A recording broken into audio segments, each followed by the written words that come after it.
Good morning and welcome to the Tipsy Garden. Sorry it's been a while since our last post.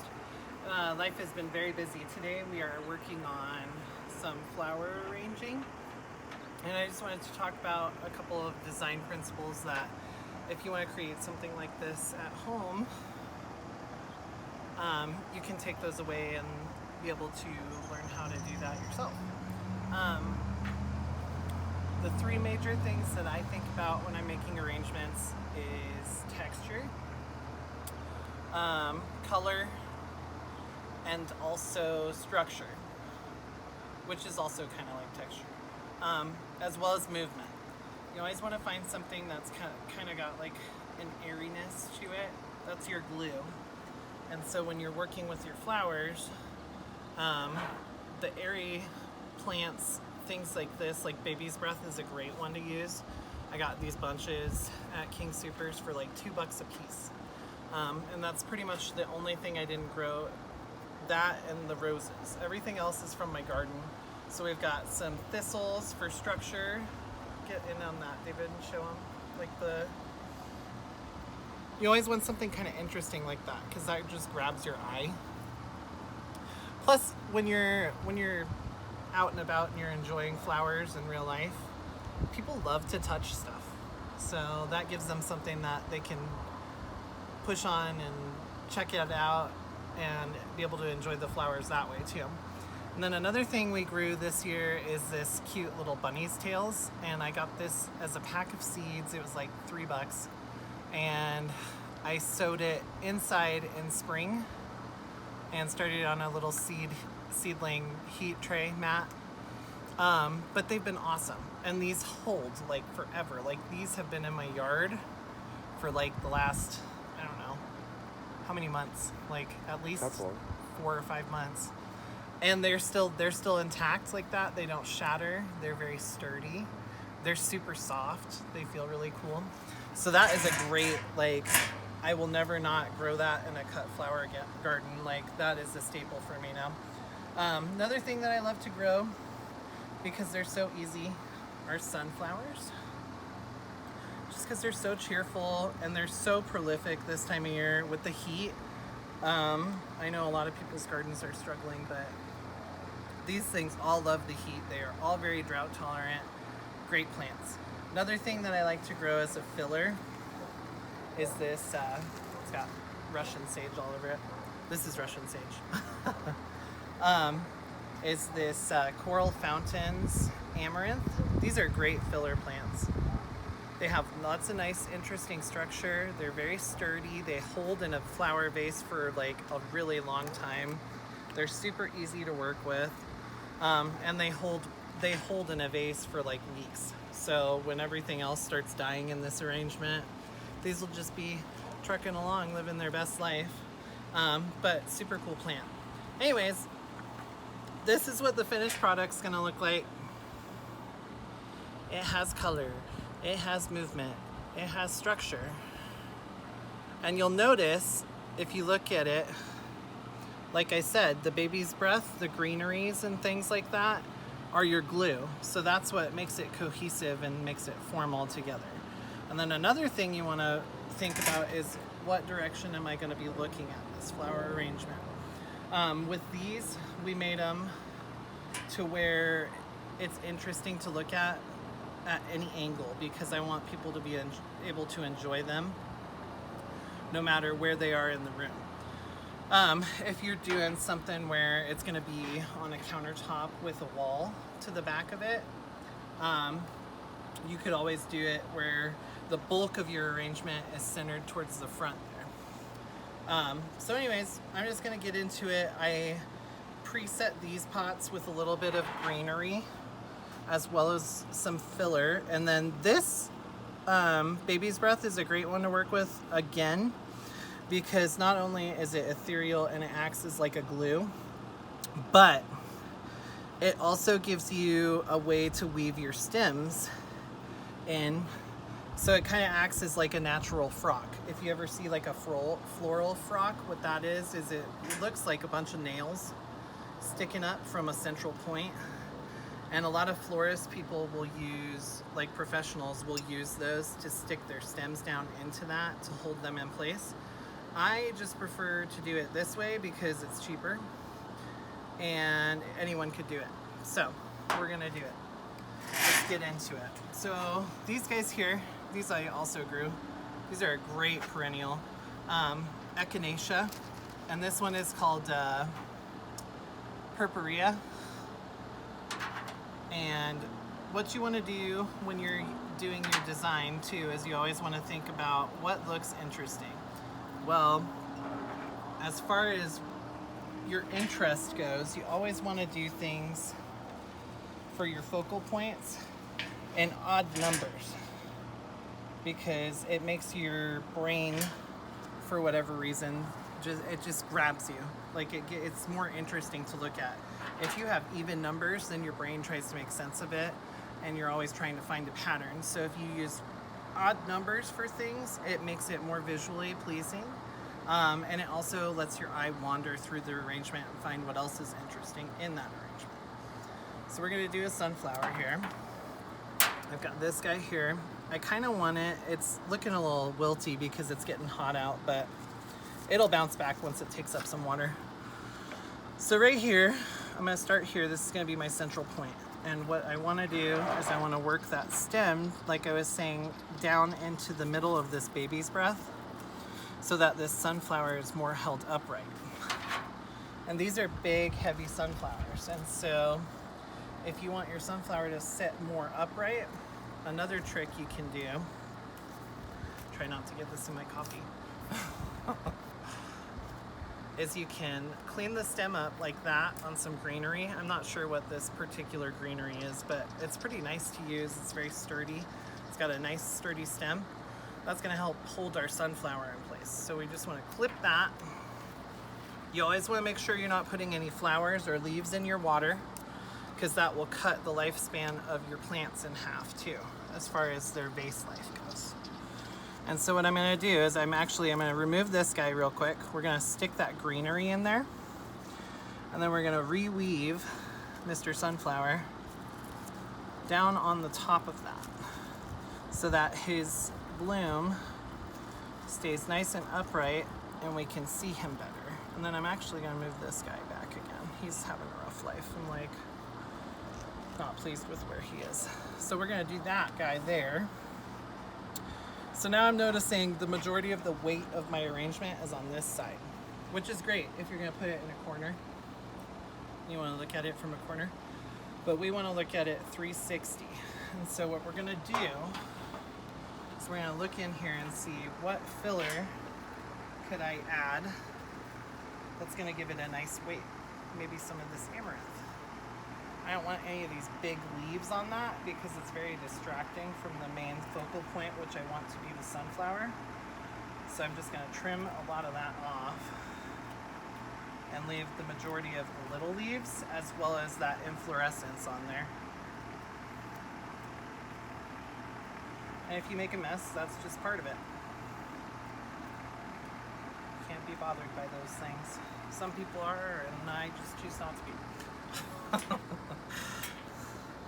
So we got this big, huge, sturdy stem like that. And these guys will get, when you grow them out in the landscape, they'll get like that thick around. And this is just like a little side shoot that I clipped off. And they will bloom all the way through fall. So if you want a nice cut flower plant, highly recommend that. That also gives us some height and some movement. These are all design terms, so feel free to note anything I'm saying. Design, height, weight, focal point, color. It's fun. This guy here is a globe thistle. Great perennial, super hardy. It's pretty much a weed, but I enjoy it. It has a really fun floral structure. It's super interesting to look at. The pollinators love it. It spreads readily though, so if you plant this, be prepared to weed it. The nice thing about it though is, even though it self-seeds everywhere, it's super easy to identify because it does have that classic thistle-like leaf to it. So they're super easy to find and pull. And where I really don't want them, I will, I'll rip the plant out as best I can if some of the root stays. A little trick to get those gone is you can take a Q-tip and stick it in a thing of weed killer, and then you just apply it right on that leftover stem in the ground, and that will kill it back to the ground. You won't have to deal with it anymore in that spot till these drop a bunch of seeds again, and you have to do it again next year. So there's that one. We're gonna try and find another nice looking little sunflower in here. Look at that one. It's a pretty one. Because I want to try and keep, another design principle you want to keep in mind is repetition.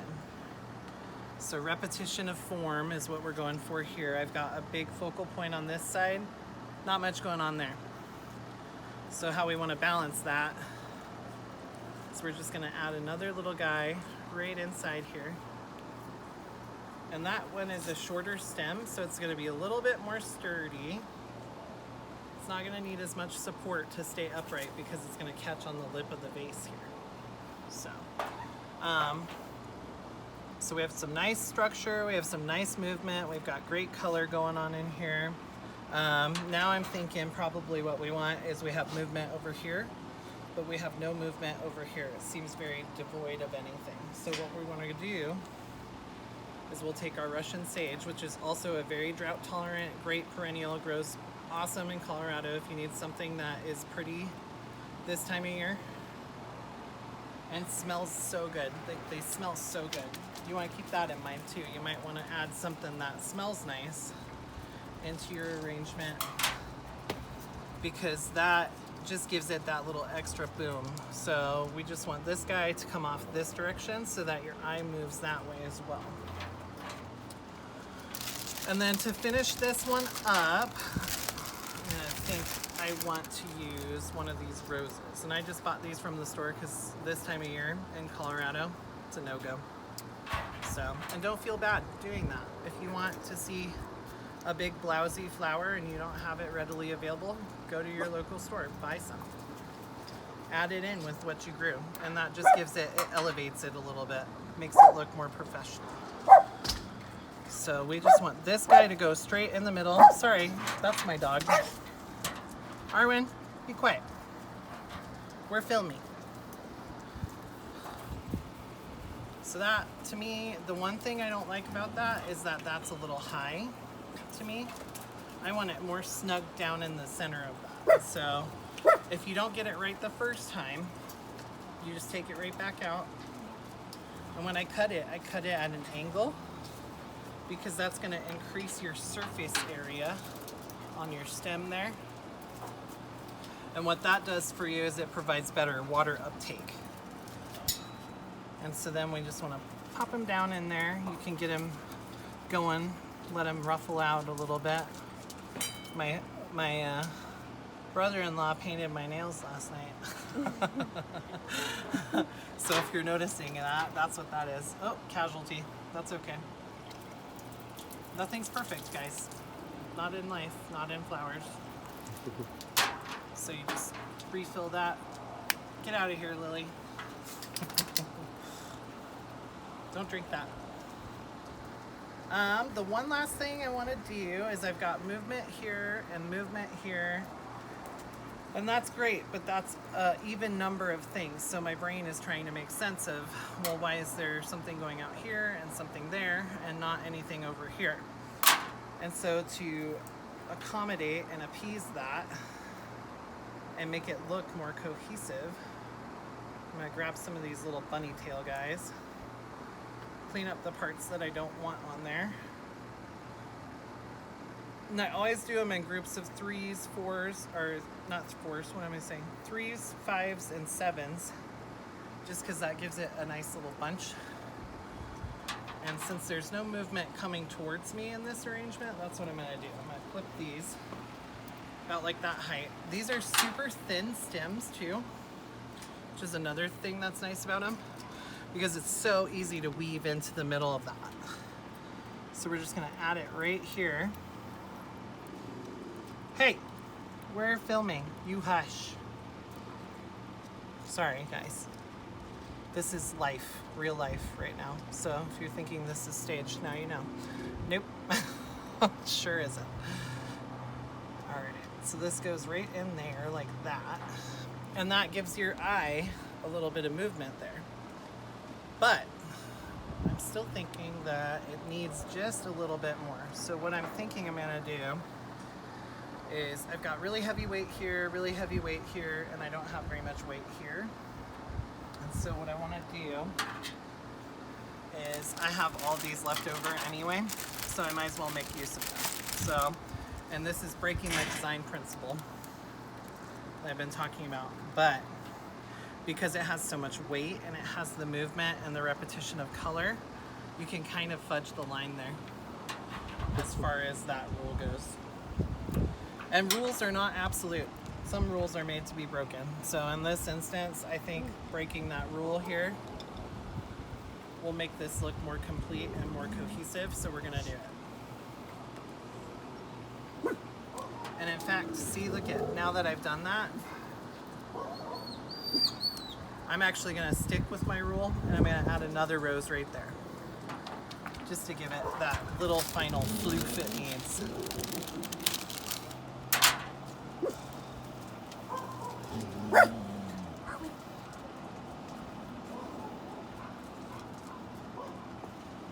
And then you wanna work this thistle back up so that structure just pops against that softness.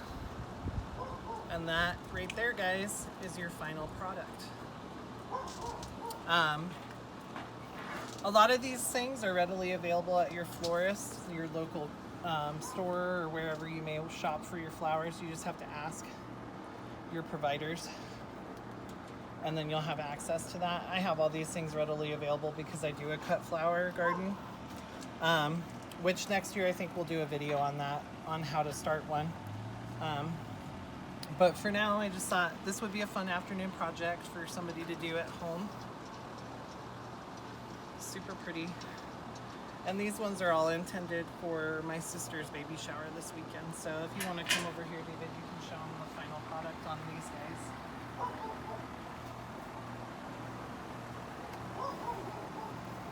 They look really pretty all together.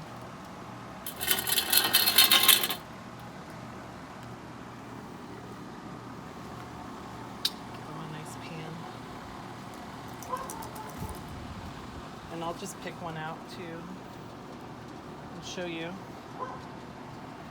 These look nice from all the way around because we're trying to give it weight and structure and repetition of form. So anyways, guys, thanks for joining me this morning. If you like this video, like, subscribe, feel free to share it.